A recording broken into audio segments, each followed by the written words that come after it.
Video کے نیچے subscribe کے بٹن پہ کلک کریں، بیل کے آئیکن پہ کلک کیجئے تاکہ ہر نئی ویڈیو کی نوٹیفیکیشن آپ کو مل جائے۔ الحمد لله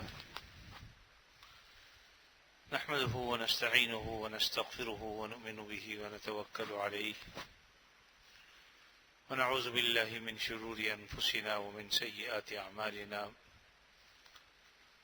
من يهده الله فلا مضل له ومن يضلله فلا هادي له وأشهد أن لا إله إلا الله وحده لا شريك له وأشهد أن سيدنا وسندنا ونبينا ومولانا محمدا عبده ورسوله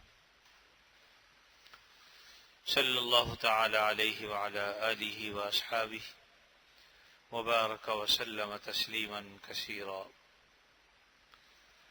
أما بعد فأعوذ بالله من الشيطان الرجيم. بسم الله الرحمن الرحيم. قد أفلح المؤمنون الذين هم في صلاتهم خاشعون. وقال تعالى فويل للمصلين الذين هم عن صلاتهم ساهون. صدق اللہ العظیم. حاضرین محترم، نماز کے بارے میں کچھ باتیں میں عرض کر رہا تھا. اس سلسلے میں خشوع اور خضوع کا بیان ہوا تھا، اور یہ بات عرض کی گئی تھی کہ خشوع کا تعلق قلب سے ہے اور خضوع کا تعلق ظاہری جسم سے ہے.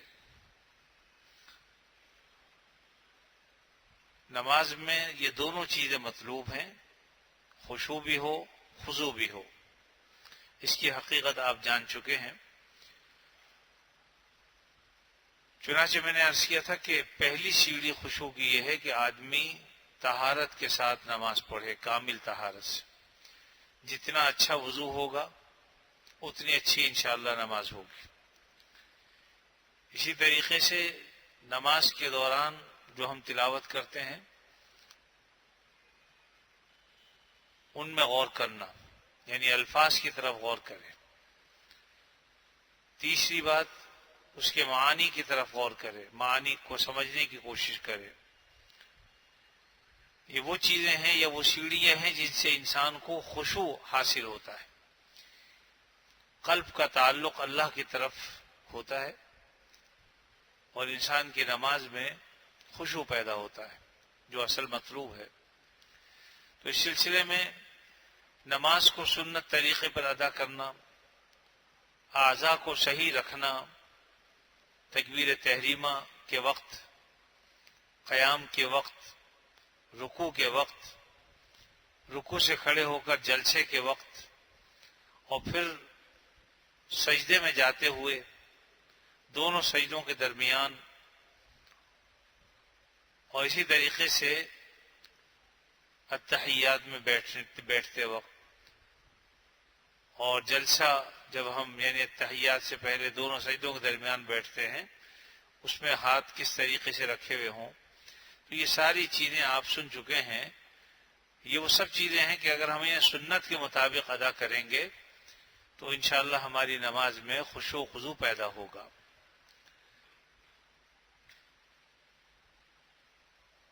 اسی طریقے سے میں نے عرض کیا تھا کہ جلسے میں جب ہم بیٹھیں التحیات کی شکل میں بیٹھتے ہیں، یعنی پاؤں ہاتھ ہمارے رکھے ہوئے ہوتے ہیں، تو انگلیاں لٹکی بھی نہیں ہونی چاہیے نیچے کی طرف، بلکہ گھٹنے کے بالکل آخری سرے پر ہوں تاکہ ہماری انگلیوں کا رخ بھی قبلے کی طرف. اور رکوع میں نے عرض کیا تھا کہ ہاتھوں کی انگلیاں کھلی ہوئی ہوں تاکہ مضبوطی کے ساتھ آپ پکڑ لیں.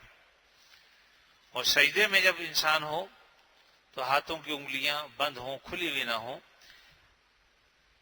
اور اسی طریقے سے جب ہم التحیات میں بیٹھیں گے تو پھر اسی طریقے سے ہاتھوں کو گھٹنوں پر اس طرح رکھیں گے کہ ان کا رخ زمین کی طرف نہ ہو انگلیوں کا، بلکہ انگلیوں کا رخ قبلے کی طرف ہو. بلکہ پوری نماز میں شروع سے لے کر آخر تک اس بات کا اہتمام کرنا چاہیے کہ سینہ قبلہ سے پھرا ہوا نہ ہو، تحریمہ کہتے ہوئے بھی ہاتھ قبلہ رخ ہوں. اس طریقے سے اہتمام کے ساتھ انشاءاللہ نماز کی ادائیگی ہوگی تو یقیناً وہ نماز کہلائے گی، اور مصون طریقے پر ہماری جب نماز ہوگی تو اس میں خشوع خضوع پیدا ہوگا۔ اسی طریقے سے ایک بات یہ بھی عرض کی تھی کہ نماز میں خیالات آتے ہیں، لیکن جس قدر ہم خشوع خضوع سے نماز پڑھیں گے تو خیالات کم سے کم آئیں گے انشاءاللہ۔ اس کا اہتمام کرنا چاہیے کہ ہم الفاظ کی طرف بھی غور کریں جو پڑھ رہے ہیں، خاص طور پر جب اپنی نماز پڑھ رہے ہیں، سنتیں ہیں، نفلیں ہیں، تو اس میں خاص طور پر سورہ فاتحہ مثلا ہم پڑھتے ہیں، ہر رکعت میں پڑھتے ہیں، تو ہمیں سورہ فاتحہ کے معنی بھی آنے چاہیے، الفاظ کی طرف بھی توجہ ہونی چاہیے۔ اسی طریقے سے جو چھوٹی چھوٹی صورتیں ہم پڑھتے ہیں، کوشش کرنی چاہیے کہ کم از کم آخری 10 صورتوں کے معنی کو ہم سمجھ لیں، اس کے مفہوم کو سمجھ لیں، تو کم از کم دھیان ہمارا الفاظ اور معنی کی طرف رہے۔ اس سے انشاءاللہ خیالات میں بھی کمی آتی ہے۔ اور ایک بات یہ عرض کی تھی کہ طہارت جتنی بہتر طریقے پر ہوگی، خیالات میں کمی ہوگی۔ یعنی ایک وجہ نماز میں خیالات آنے کی یہ بھی ہے کہ انسان کی طہارت صحیح نہ ہو، وضو اس کا صحیح طریقے پر نہ ہوا ہو، اس کے نتیجے میں بھی انسان کو خیالات آتے ہیں نماز میں۔ بہرحال ان چیزوں سے اس میں اہتمام کرنا چاہیے تاکہ نماز ہماری درست ہو۔ اتحیات کے اندر جب ہم بیٹھتے ہیں تو سلام کرتے وقت، یعنی جب سلام پھیریں تو اس میں بھی یہ ہے کہ اپنے کاندھے پر نگاہ رکھتے ہوئے پورے طور پر گردن گھمانی چاہیے۔ السلام علیکم ورحمۃ اللہ، پورے طریقے پر جو ہے وہ ہم دائیں طرف گردن گھمائیں پہلے، اور پھر بائیں جانب۔ بعض لوگ اس میں بھی دائیں طرف سلام پھیرتے ہوئے پہلے رکتے ہیں، پھر اس کی طرف بائیں طرف جاتے ہیں۔ اس کی ضرورت نہیں ہے، دائیں طرف سلام پھیریے اور پھر بائیں طرف گردن لے جاتے ہو، پوری گردن بائیں طرف لے جائیے۔ اور اس میں بھی اس بات کی نیت کر لیں کہ داہنی جانب جتنے نمازی ہیں، جتنے فرشتے ہیں، ان سب کی نیت کر لیں کہ سب پر اللہ کی سلامتی ہو، اللہ کی رحمتیں ہوں، اس کی برکتیں ہوں، اور اسی طریقے سے بائیں جانب۔ تو بہرحال یہ طریقہ وہ تھا جو میں نے مختصراً عرض کر دیا تھا، اور بیچ میں بعض باتیں وہ بھی عرض کی تھی کہ جس سے ہماری نمازوں میں زیادہ سے زیادہ خشوع و خضوع ہم حاصل کر سکیں اور سنت طریقے پر اپنی نماز کو ہم ادا کریں۔ تو بہرحال اس کا بڑا اہتمام کرنا چاہیے۔ نماز میں بڑی کمی ہوتی ہے، کوتاہی ہو جاتی ہیں، خاص طور پر آدمی جب اپنی نماز پڑھے تو اس وقت اسے کوئی جلدی ہے ہی نہیں، اچھے طریقے سے نماز کو پڑھیں، اور جتنے طریقے سے اچھے طریقے سے ہم ادا کریں گے اتنی ہی بارگاہ الہی میں قبولیت بھی حاصل کرے گی۔ روایتوں میں آتا ہے، یعنی بعض احادیث کا خلاصہ میں عرض کرتا ہوں کہ آپ صلی اللہ علیہ وسلم ارشاد فرمایا کہ بعض لوگ نمازیں ایسی پڑھتے ہیں کہ وہ نماز ان پر لعنت بھیجتی ہے اور ایک خراب کپڑے میں لپیٹ کر ان کے منہ پر مار دی جاتی، یعنی نماز پڑھتے بری طرح سے نماز پڑھتے۔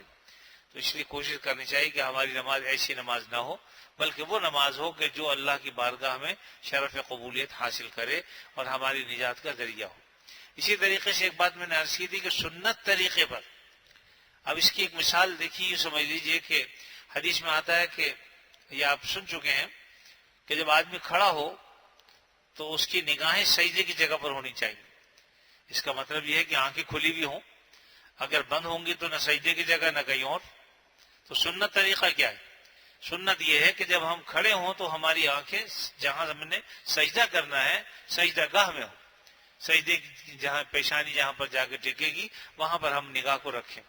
اسی طریقے سے رکوع کے وقت، تشہد میں، ہر جگہ کیفیات آپ صلی اللہ علیہ وسلم بیان فرماتی ہیں کہ اس طریقے سے اپنی نگاہ کو جما کر رکھیں۔ اس سے ہی پتہ چلا کہ نماز میں آنکھیں کھلی رکھ کر نماز پڑھنی چاہیے۔ بعض لوگ کہتے ہیں جی چونکہ ہمیں خیالات بہت آتے ہیں اس لیے ہم آنکھیں بند کر لیتے ہیں، تو بلا شبہ نماز ہو جاتی ہے، اس سے انکار نہیں ہے کسی کو، آنکھ بند کر کے بھی نماز ہو جاتی ہے، لیکن سنت طریقہ یہ ہے کہ آنکھیں کھول کے پڑھیے۔ اور میں نے ایک واقعہ غالباً کبھی سنایا تھا، اس موقع پر تو نہیں ابھی جو بیان شروع ہوا تھا، لیکن یہ کہ ایک بزرگ نے اللہ تعالیٰ سے دعا کی کہ یا اللہ میں جو نماز پڑھتا ہوں میں اس کی حالت دیکھنا چاہتا ہوں کہ اس کی ظاہری صورت کیا ہے، یعنی کس شکل میں اور یہ ہمیں اللہ تعالیٰ عطا فرمائیں گے یا کیا صورت ہوگی اس کی۔ تو اس نے خواب میں دیکھا کہ جنت کی ایک حور ہے جو اسے ملی ہے لیکن آنکھوں سے اندھی، تو باقی تو سب کچھ ٹھیک تھا۔ چنانچہ جب بیدار ہوئے کسی بزرگ سے پوچھا تو کہا کہ جو میں نے دعا کی تھی وہ یہ تھی، اور بہرحال نماز میں نے پڑھی اور نماز میں اچھی طرح سے پڑھتا ہوں، لیکن میں نے دیکھا کہ ایک حور اللہ نے عطا فرمائی ہے، لیکن وہ انتہائی خوبصورت ہونے کے باوجود آنکھوں سے نابینا ہے۔ کہا کہ لگتا ہے تو نماز آنکھ بند کر کے پڑھتے ہو، آنکھ کھول کے پڑھا کرو، اس لیے کہ سنت سے قریب نماز کا ہونا یا سنت کے مطابق ہونا تمہارے لیے زیادہ بہتر ہے بنسبت کے کہ ہم غیر مسنون طریقے پر نماز پڑھیں۔ تو اس لیے آپ صلی اللہ علیہ وسلم کی سنت کے مطابق آدمی پڑھے گا تو انشاءاللہ اس کے مطابق ہی اللہ تعالیٰ اجر بھی عطا فرمائیں۔ تو بہرحال یہ ساری تفصیلات میں گزشتہ بیانات میں کچھ بیان کر چکا ہوں، کچھ نئی باتیں بھی اس میں اب آ گئی ہیں، لیکن یہ کہ اصل جو مقصد ہے وہ یہ کہ ہم نماز کو صحیح طریقے پر پڑھیں۔ ایک آیت میں نے بھی پڑھی، فویل للمصلین، ان لوگوں کے لیے ہلاکت ہے، الذین هم عن صلاتهم ساہون، جو نماز تو پڑھتے ہیں لیکن سستی کے ساتھ پڑھتے ہیں۔ اب دیکھیے یہاں یہ نہیں کہا کہ جو نماز نہیں پڑھتے ان کے لیے ہلاکت ہے، بلکہ ان نمازیوں کے لیے ہلاکت ہے جو نماز تو پڑھتے ہیں لیکن نماز پڑھتے اس طریقے سے ہے کہ نماز میں ایسے کھڑے ہوتے سست طریقے پر، کبھی ایک ٹانگ پہ کھڑے ہو گئے، کبھی دوسری ٹانگ پہ کھڑے ہو گئے، کبھی ادھر دیکھ لیا، کبھی ادھر دیکھ لیا، کبھی چھت کی طرف دیکھ لیا، تو گویا کہ وہ اللہ کی طرف متوجہ ہو کر نماز نہیں پڑھتے پورے طور پر، بلکہ نماز میں سستی کرتے ہیں۔ ایک مطلب تو یہ ہے، اور دوسرا مطلب یہ بھی ہے کہ نماز کو وقت پر ادا نہیں کرتے، نماز کا وقت ٹالتے چلے جاتے ہیں، یہاں تک کہ مکروہ وقت داخل ہو جاتا ہے۔ بعض لوگ مکروہ وقت میں پڑھتے ہیں اور بعض لوگ قضا کر دیتے ہیں اور قضا کر کے نماز پڑھتے ہیں۔ دونوں صورتیں جو ہیں وہ سستی میں داخل، یعنی وہ صورت کہ آدمی مکروہ وقت تک نماز کو لے جائے وقت کو۔ آپ نے دیکھا ہوگا کہ ہمارا معاملہ یہ ہے کہ ہر کام کو ہم فوقیت دیتے ہیں، یہ کام نمٹا لوں، یہ کام نمٹا لوں، یہ کام بھی کر لوں، اس گاہک کو بھی نمٹا لوں، لیکن نماز کے بارے میں کہتے ہیں نماز بعد میں پڑھ لیں گے۔ بعض لوگ کئی نمازیں ایک ساتھ پڑھتے ہیں، تو یہ تو شکر ہے اللہ کا کہ پڑھ لیتے ہیں، لیکن بہرحال پھر بھی اپنے وقت سے نماز کو آگے پیچھے تو کر دیا۔ اس لیے نماز کو وقت پر نہ پڑھنا یہ بھی سستی میں داخل ہے، الذین هم عن صلاتهم ساہون کے تحت یہ بھی آتا ہے، اور اسی طریقے سے نماز کو قضا کر دینا یہ بھی اس میں آتا ہے، اور نماز کو بے توجہی کے ساتھ پڑھنا کہ دل نہیں چاہ رہا، کبھی دائیں دیکھ رہا، کبھی بائیں دیکھ رہا، کبھی ایک پاؤں پہ کھڑا ہو گیا، کبھی دوسرے پاؤں پہ کھڑا ہو گیا۔ بعض لوگ اس طریقے سے پڑھتے ہیں، بعض ایسے پڑھتے ہیں انہیں یہی نہیں پتا ہوگا ہم نے نماز میں پڑھا کیا ہے۔ ان سے اگر بعد میں پوچھیں کہ آج کون سی سورت تلاوت کی تھی، کہا یہ تو یاد نہیں۔ تو نماز کم از کم ایسی تو پڑھنی چاہیے کہ ہماری پوری کیفیت اس میں بنے اور صحیح طریقے پر ہم اللہ کی بارگاہ میں ایسے حاضر ہوں۔ دیکھیے دنیا کے بادشاہوں کے سامنے ہم جاتے ہیں تو پوری کوشش کرتے ہیں کہ وہاں کا جو پروٹوکول ہے اس کے خلاف نہ ہو، ادب سے بیٹھیں گے بھی صحیح، ہلیں جلیں گے بھی نہیں، بات چیت بھی نہیں کریں گے، یعنی پورا ادب اور آداب کا خیال رکھتے ہیں کہ اللہ تعالیٰ کی بارگاہ ایسی ہے کہ جیسے چاہیں ہم اس کو نمٹا دیں۔ یقیناً اس پر بھی اللہ کا شکر تو کرنا چاہیے کہ جیسے تیسے ہوئی نماز پڑھ لی، کیونکہ بے نمازی نہیں کہلائے گا وہ، لیکن اس کے باوجود اس میں نماز میں کمی واقع ہوتی ہے، اس لیے پوری کوشش کرنی چاہیے کہ نماز کو ہم صحیح طریقے پر ادا کرنے کی کوشش کریں۔ تو یہ طریقہ تو وہ ہے جو سنت طریقہ آپ صلی اللہ علیہ وسلم بیان فرمایا کہ نماز میں خشوع پیدا کریں۔ جیسے کہ میں نے کہا خشوع کا مطلب ہے کہ ہمارا دل متوجہ ہو اللہ تعالیٰ کی طرف، اور خضوع کا مطلب یہ ہوتا ہے کہ ہمارے اعضائے بدن سنت کے مطابق ہوں۔ جب یہ دونوں چیزیں پائی جائیں گی تو وہ نماز آپ کی خشوع خضوع والی ہے۔ تو اللہ تعالیٰ سے دعا بھی کرنا چاہیے کہ یا اللہ ہمیں نمازوں میں خشوع عطا فرما۔ حدیث میں آتا ہے کہ دنیا سے سب سے پہلے جو چیز اٹھائی جائے گی وہ نماز کا خشوع ہے۔ آج آپ دیکھ لیجئے ہم میں سے کتنے لوگ ہیں کہ نماز میں ایسا خشوع انہیں حاصل ہو۔ اب میں صحابہ کرام کی بات تو اس لیے نہیں کرتا کہ یقیناً بہت اونچے لوگ تھے، ان کا معاملہ تو یہ تھا کہ اگر تیر بھی گھس جاتا تھا تو نماز میں ہی نکال دیتے تھے لوگ ان، کیونکہ نماز میں انہیں پتہ ہی نہیں چلتا تھا۔ اور بعض روایتوں سے یہاں تک پتہ چلتا ہے کہ اتنے ساکت کھڑے ہوتے تھے اور اتنے پرسکون ہو کے کھڑے ہوتے تھے کہ جانور پرندے ہی سمجھتے تھے کہ یہ لکڑی گڑی بھی ہے یہاں پر، آگے پرندے بیٹھ جاتے تھے۔ ہمیں تو پوری کیفیات کا پتہ ہوتا ہے کہ کون آ رہا ہے، کون جا رہا ہے، کون کیا کر رہا ہے۔ ہم سے نماز کو پوچھ لیجیے، بتا دیں گے کون کون نماز کے آگے سے گزرا ہے اور وہ کیا کیا کر رہا تھا، اس لیے کہ ہماری نمازوں میں وہ خشوع خضوع نہیں۔ لیکن بہرحال اس کا یہ مطلب نہیں کہ آدمی نمازی چھوڑ دے اور یہ سوچے کہ بڑا مشکل کام ہے۔ کام مشکل نہیں ہے، صرف تھوڑی سی غفلت کو دور کرنے کی ضرورت ہے۔ آپ جتنے اچھے طریقے سے طہارت کریں گے، وضو کریں گے، اور اتنے ہی عمدہ طریقے، جتنے عمدہ طریقے پر وضو کریں گے انشاءاللہ اسی طریقے سے ہمیں نماز میں خشوع و خضوع بھی حاصل ہوگا۔ دیکھیے نماز کے لیے ہم وضو کرتے ہیں، بعض روایتوں سے پتہ چلتا ہے کہ بعض دعائیں ہیں جو وضو کے دوران ہمیں پڑھنی چاہیے، اس سے ہماری وضو کے اندر بھی جو ہے وہ کمال حاصل ہوتا ہے۔ ایک تو یہ کہ بسم اللہ پڑھ کے شروع کریں۔ دیکھیے پانی اللہ تعالیٰ نے ایسی چیز بنائی ہے کہ اگر آدمی نیت نہ بھی کرے تو وضو ہو جاتا ہے، بلکہ اگر بارش ہو رہی اور ایک آدمی نہا لے اور ان اعضاء پر ہاتھ پھیر لے اچھی طرح سے جو وضو میں دھوئے جاتے ہیں، وضو ہو گیا۔ اس میں چاہے آپ ترتیب سے کریں بغیر ترتیب کے کریں، لیکن ترتیب سے کریں گے تو سنت کے مطابق بھی ہوگا اور اس پر اجر و ثواب بھی ہے۔ بغیر ترتیب سے کریں گے تو ایک تو سنت کے خلاف ہوگا، دوسرا یہ کہ وہ اس میں ثواب نہیں ہوگا، ثواب نہیں۔ بعض لوگ میں نے دیکھا پاؤں پہلے دھوتے ہیں اور بعض جو ہے وہ منہ دھو لیتے ہیں بعد میں ہاتھ دھوتے ہیں، یعنی الٹے سیدھے طریقے سے کرتے ہیں۔ تو بہرحال اگر وہ اعضاء انہوں نے دھو لیے جو وضو میں دھوئے جاتے ہیں تو نماز تو ہو جائے گی، لیکن جو سنت طریقے پر عمل کرنے کا ثواب ہے اس سے محرومی ہوگی اور سنت کے نور سے آدمی خالی ہوگا۔ تو نماز وضو کرتے وقت سب سے پہلے تو بسم اللہ پڑھیے، بسم اللہ الرحمن الرحیم پڑھ کے وضو شروع کیجئے، اس کے بعد پھر جو ہے وہ کلی کریں صحیح طریقے پہ، اور پھر اسی طریقے سے ناک میں پانی ڈالیں۔ ہر موقع کی نبی کریم صلی اللہ علیہ وسلم نے دعائیں سکھلائی ہیں، اگرچہ وہ دعائیں کوئی فرض اور واجب نہیں ہیں، لیکن یقیناً اس دعاؤں کی برکت سے اللہ تعالی ہمارے وضو کے اندر جان پیدا فرما دیتے ہیں۔ اب مثلا آدمی ہاتھ دھو رہا ہے، ہاتھ دھوتے ہوئے کیا دعا کرے گا؟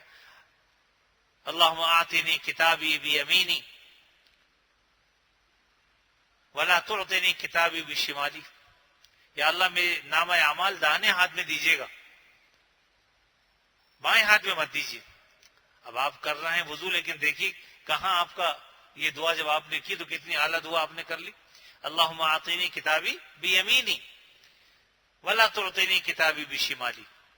اور جب آپ الٹے ہاتھ کو دھوں گے تو اللہم لا تعطنی کتابی بشمالی ولا من وراء ظہری، یا اللہ ایک تو بائیں ہاتھ میں مت دیجیے گا اور پیٹھ کے پیچھے سے بھی مت دیجیے، کیونکہ حدیث میں آتا ہے کہ جن کا نامہ اعمال داہنے ہاتھ میں دیا جائے گا سامنے سے دیا جائے گا، اور جو جہنمی ہیں ان کے نامہ اعمال بائیں ہاتھ سے دیا جائے گا اور پیچھے سے دیا جائے گا۔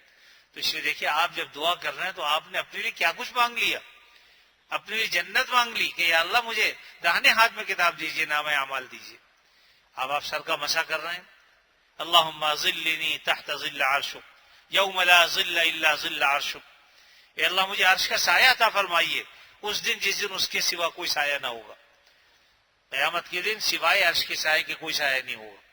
عرش ہمارا معمولی نہیں ہے، اللہ تعالیٰ کا عرش، آسمان و زمین اس کے آگے بھیج ہیں۔ ہماری زمین سے بڑے تو زمین کے نہ جانے کتنے کرے موجود ہیں فضا کے اندر، چاند ہیں، سورج ہیں، ستارے ہیں، اور اس سورج جیسے کتنے سورج ہیں، اور نہ جانے کتنے کرے ہیں، تو کتنی بڑی تو کائنات ہے، اور اللہ کا عرش تو ان سب سے بڑا ہے۔ تو اس لیے اللہم لا ظل الا ظل عرش یوم لا ظل الا اللہم ظلنی تحت ظل عرش، اے اللہ مجھے عرش کا سایہ عطا فرمائیے قیامت کے دن جس دن کوئی اور سایہ نہیں ہو۔ تو اس طرح یہ ساری دعائیں ہیں، ناک میں پانی ڈال رہے ہیں تو اس کی دعا پڑھ لیجیے، یا اللہ مجھے جو ہے وہ اللہم ارحنی رائحۃ الجنہ ولا ترحنی رائحۃ النار، اے اللہ مجھے جنت کی خوشبو عطا فرمائیے، جہنم کی نہیں۔ اب آدمی ناک میں پانی ڈال رہا ہے، ہاتھ دھو رہا ہے، سر کو دھو رہا ہے، اسی طریقے سے آپ پاؤں دھو رہے ہیں تو اس وقت بھی آپ دعا کریں گے کہ یا اللہ مجھے ثابت کر، اللہم ثبت قدمی علی الصراط یوم تزل الاقدام، اے اللہ میرے دونوں قدموں کو ثابت قدم رکھیے اس دن جس دن بہت سارے قدم بہک جائیں گے، بہت سارے قدم پھسل جائیں گے، لیکن آپ میرے قدموں کو ثابت قدم رکھیے۔ تو آپ دیکھیے جس طریقے سے بہتر طریقے پر آپ دعائیں مانگتے چلے جائیں گے، یہ مستحب ہیں، چیزیں آداب میں سے ہیں، اگر ان آداب کا بھی خیال رکھیں گے انشاءاللہ اور بہتر طریقے پر، یعنی وضو تو آپ کر ہی رہے ہیں، بجائے اس کے کہ ہم دائیں بائیں والے سے بات چیت شروع کرتے ہیں، دنیاوی باتیں، اور کوئی بچے ہیں کھیلتے ہوئے آئے، لازمی بات ہے کہ پتہ نہیں ہے، سمجھ نہیں ہے، لیکن کرکٹ کی باتیں شروع کر دیں تو یہ دنیاوی باتیں، یا کسی اور کاروبار کی بات شروع کر دی، ہونا یہ چاہیے کہ وضو کرتے وقت دنیا کی باتیں بھی نہ کی جائیں، اور جو دعائیں مسنون ہیں وہ تو آپ پڑھیں بسم اللہ پڑھ کے شروع کریں، اس کے بعد پھر جو ہے وہ بیچ میں جو آتا ہے وہ دعا پڑھیں، اور پھر آخر کے اندر جو دعا آتی ہے اس دعا کو پڑھیے، اشہد ان لا الہ الا اللہ واشہد ان محمدا عبدہ ورسولہ، یہ کلمہ آتا ہے یہ پڑھیے۔ تو یہ ساری دعائیں نبی کریم صلی اللہ علیہ وسلم سکھلائی ہیں، بتلائی، جو مسنون دعائیں ہیں انہیں تو پڑھیے ہی پڑھیے، لیکن اس کے علاوہ جو آداب ہے ان کا بھی خیال رکھ کے اگر پڑھیں گے تو انشاءاللہ اس میں اور زیادہ اللہ نے چاہا تو ہمارے کمال پیدا ہوگا۔ تو بہرحال یہ جب آپ وضو کامل طریقے پر کریں گے تو یہ پہلی سیڑھی ہے نماز میں خشوع کی۔ بعض روایتوں سے پتہ چلتا ہے کہ جب مقتدی اچھے طریقے سے وضو نہیں کرتے اس کا اثر امام پہ بھی پڑتا ہے، یعنی اس کی نماز پہ بھی پڑتا ہے، اور اسی طریقے سے بعض لوگ الٹی چیزیں سوچتے ہیں تو اس کا اثر بھی امام کی تلاوت پہ پڑتا ہے۔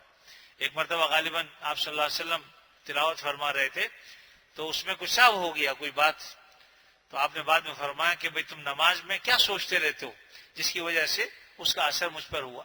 اس سے پتہ چلا کہ بعض اوقات مختلف حضرات کا اثر جو ہے وہ امام پر بھی پڑتا ہے۔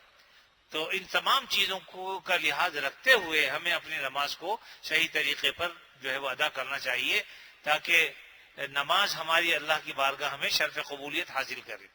تو بس یہی اصل چیز ہے، تھوڑی بات کو زیادہ سمجھنا چاہیے کہ جو بات دل سے نکلتی ہے اور دل پہ گرتی ہے وہ اثر رکھتی ہے، دل سے جو بات نکلتی ہے اثر رکھتی ہے، پر نہیں طاقت پرواز مگر رکھتی ہے۔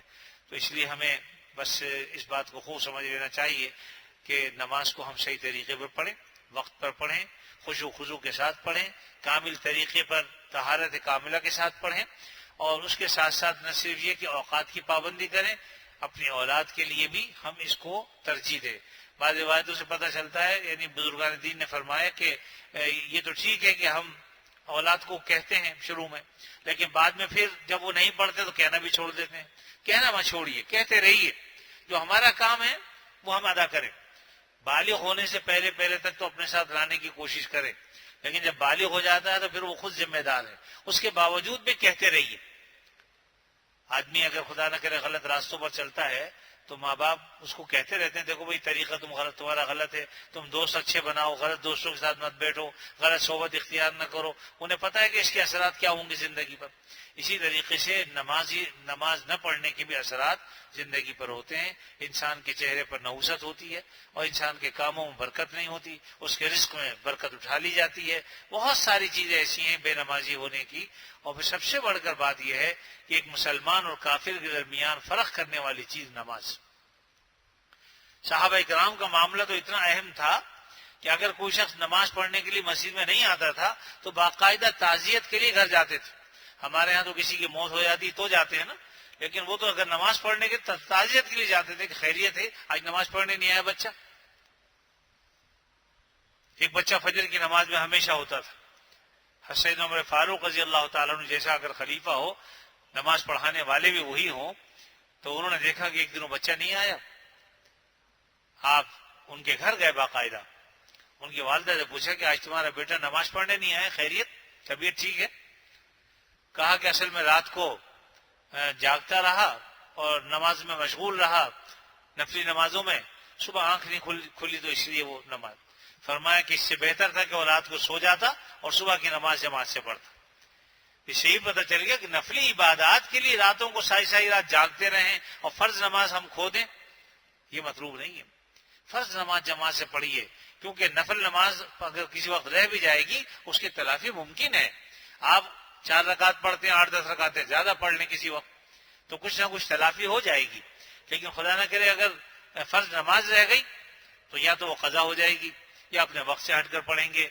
تو پھر میں نے بات بتائی تھی کہ اگر کوئی آدمی پورا انتظام کر کے سوتا ہے کہ صبح میں اٹھوں گا، کسی کو کہہ بھی دیا، الارم بھی لگا دیا، اور پھر اس کے بعد آنکھ نہ کھلے تو انشاءاللہ پھر کوئی گناہ نہیں۔ بس اس وقت پھر آپ سے یہ فرمایا کہ جب آنکھ کھلے سب سے پہلے نماز پڑھو، کیونکہ جب تمہاری آنکھ کھل گئی اب تم وضو کر کے نماز پڑھو۔ اب اگر تاخیر کرو گے اور اگر موت واقع ہو گئی تو اس میں اب تمہارا گناہ ہو کہ تمہیں وقت ملا پھر بھی تم نے نہیں پڑھی۔ لیکن اگر نیند ایسی تھی غالب کہ آدمی نے باوجود ساری تیاریوں کی بھی آنکھ نہیں کھل سکی تو انشاءاللہ اگر تاخیر ہو گئی، نماز نکل گئی، قضا بھی ہو گئی، تب بھی گناہ نہیں ہوگا اسے، اس لیے کہ اپنی سی کوشش اس نے پوری کی۔ لیکن اگر جاگنے کے بعد وقت مل گیا اس نماز پڑھنے کا اور ہم نے نہیں پڑھی اور خدا نہ کرے انتقال ہو گیا تو پھر اس صورت میں ہم گناہ گار ہوں گے، اس لیے کہ اب جو تاخیر کی وہ ہمارے اپنے اختیار سے ہوئی، پہلے جو تاخیر تھی وہ اللہ کی طرف سے تھی کہ اللہ نے جو ہے سلا دیا۔ ایک موقع پر نبی کریم صلی اللہ علیہ وسلم تشریف لے جا رہے تھے، فجر کی نماز کے لیے آپ نے فرمایا کہ بھئی ہمیں صبح کون جگائے گا؟ غالباً حضرت بلال رضی اللہ تعالیٰ نے فرمایا کہ یا رسول اللہ صلی اللہ علیہ وسلم میں آپ کو جگاؤں گا انشاءاللہ۔ اللہ کی شان یہ ہے کہ باقی سب صحابہ سو گئے، بے فکر ہو گئے، کیونکہ انہوں نے انتظام کر دیا تھا۔ ادھر حضرت بلال رضی اللہ تعالیٰ عنہ کو بھی نیند آ گئی، یہاں تک کہ جب سورج بلند ہو گیا تب آنکھ کھلی تو سب اٹھے جلدی سے، اور پھر بلال سے حضور نے فرمایا کہ بلال تم نے ہمیں اٹھایا نہیں؟ تو انہوں نے کہا یا رسول اللہ صلی اللہ علیہ وسلم، جس اللہ نے آپ پر نیند طاری کر دی اس اللہ نے مجھے بھی سلا دیا۔ یعنی یہ ایسا معاملہ تھا کہ میں نے تو کوشش کی جاگتا رہوں، آخر وقت تک جاگتا بھی، لیکن عین وقت پر مجھے نیند طاری ہو گئی، تو جس خدا نے آپ پر نیند طاری کی اسی نے مجھ پہ بھی نیند طاری کر دی۔ آپ نے کچھ کہا نہیں، پھر فوراً جلدی سے آپ نے کہا کہ چلو وضو کرو اور نماز پڑھو۔ ایک صحابی نے آ کر آپ سے یہ عرض کیا یا رسول اللہ صلی اللہ علیہ وسلم میری نماز فجر کی نکل جاتی ہے، کوشش کے باوجود آنکھ نہیں کھلتی۔ فرمایا کہ جب تم نے تمام کوششیں کر ڈالی، یعنی کسی کو کہہ بھی دیا کہ بھی اٹھا دینا، جو بھی صورت ہو سکتی تھی وہ تدبیر اختیار کر لی، اس کے باوجود اگر آنکھ نہیں کھلی تو انشاءاللہ گناہ نہیں ہے۔ اب بس اس کا جو ہے وہ یہ ہے کہ جب آنکھ کھل جائے فوراً جلدی سے نماز پڑھو، تاخیر مت کرو اس میں۔ اب تو یہی اصل ہے۔ بس اللہ تعالیٰ اپنے فضل سے ہم سب کو با ایمان رکھے اور نمازیوں میں اللہ تعالیٰ ہمارا شمار فرمائے۔ اپنی سی پوری فکر کرنی چاہیے، اور چاہے آدمی سفر میں ہو حضر میں ہو، اول وقت میں نماز پڑھ لو، تاکہ یعنی جو اوقات نماز کے ہیں جماعت کی ہے تو اس میں آپ آگے شامل ہو جائیں۔ اگر سفر میں ہیں تو جیسے ہی نماز کا وقت ہو جلدی سے نماز کو ادا کر لیں تاکہ نماز قضا نہ ہو۔ اللہ تعالیٰ اپنے فضل و کرم سے مجھے بھی، آپ سب کو اور تمام مسلمانوں کو با ایمان بھی رکھے، اور اس کے ساتھ ساتھ ہم سب کو اپنی مرضیات پر چلنے کی توفیق عطا فرمائے۔ وآخر دعوانا الحمدللہ رب العالمین، الحمدللہ رب العالمین والعاقبۃ للمتقین، والصلاة والسلام علی رسولہ الکریم سیدنا مولانا محمد وعلی آلہ واصحابہ اجمعین۔ لك الحمد على ما قضيت ولك الشكر على ما أعطيت، تباركت ربنا وتعاليت، نستغفرك اللهم من جميع الذنوب والخطايا ونتوب إليك، لا ملجأ ولا منجا ولا ملتجا منك إلا إليك، اللهم إنا نعوذ برضاك من سخطك وبمعافاتك من عقوبتك، وبك منك لا نحصي ثناء عليك أنت كما أثنيت على نفسك برحمتك يا أرحم الراحمين۔ یا اللہ اپنے فضل خاص سے ہم پر رحم فرما، کرم فرما، عافیت نصیب فرما۔ اے اللہ دنیا بھر کے مسلمانوں کو عزت عطا فرما، ذلتوں سے محفوظ فرما۔ اے اللہ جو پریشان حال ہیں ان کے پریشانیوں کو دور فرما۔ خاص طور پر شام کے مسلمانوں کے لیے دعا فرمائیے، چھوٹے بچے، خواتین، بوڑھے مرد، جوان، سب وہاں پر جو ہے ان پر بمباریاں کی جا رہی ہیں، اور ان کو کوئی دنیا میں کوئی ان کا پرسان حال نہیں ہے، کوئی ان کے حق میں آواز نہیں اٹھاتا۔ اتنے مسلمان ممالک ہیں لیکن اس کے باوجود ہر ایک کو اپنی پڑی ہوئی ہے، لیکن ان بچوں کا کسی کو خیال نہیں ہے۔ ہم بھی مجبور ہیں اس لیے کہ ہم سوائے اللہ کی بارگاہ میں ہاتھ پھیلانے کے، دعا کرنے کے اور کچھ نہیں کر سکتے، لیکن کم از کم اس سے ہمیں دریغ نہیں کرنا چاہیے۔ اے اللہ اپنے فضل خاص سے ان کی مدد فرما، اے اللہ ان کی مدد فرما، اے اللہ ان کی مدد فرما، ان کی مشکلات کو حل فرما، ان کی پریشانیوں کو دور فرما۔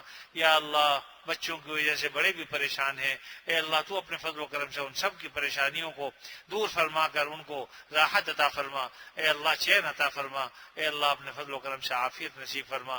یا اللہ ظالموں کو آپ پکڑ لیجئے، اللہم خذہم اخذ عزیز مقتدر، اللہم خذہم اخذ عزیز مقتدر، اللہم خذہم اخذ عزیز مقتدر۔ اے اللہ آپ قادر مطلق ہیں، آپ چاہیں تو آنے واحد میں انہیں پکڑ سکتے ہیں، اے اللہ انہیں جھنجھوڑ سکتے ہیں، انہیں تباہ و برباد کر سکتے ہیں۔ آپ اپنے فضل و کرم سے اے اللہ مسلمانوں پر رحم فرمائیے، کرم فرمائیے، بچوں پر رحم فرمائیے، خواتین پر رحم فرمائیے۔ اے اللہ بے شک ہماری اپنی غلطیاں ہیں، ہماری بدعمالیوں کے سبب سب کچھ ہے، لیکن آپ کرم فرما دیجئے، بغیر استحقاق کے کرم فرما دیجئے، رحم و کرم کے معاملے فرمائیے۔ یا اللہ ہم پر بھی اے اللہ ہر ابتلا سے ہمیں بچائیے، اے اللہ ہماری غفلت کی ہمیں سزا نہ دیجیے گا، اپنے فضل و کرم سے ہمیں اے اللہ رحم پر رحم فرما دیجئے اور کرم کے معاملے فرمائیے، رزق حلال عطا فرما، وسعت کے ساتھ عطا فرما، اپنی ذات کے سوا کسی کا محتاج نہ بنا، کسی کسی کے آگے ذلیل نہ فرما، رسوا نہ فرما. إلى جنات في أعالي سماء جمال الوجود بذكر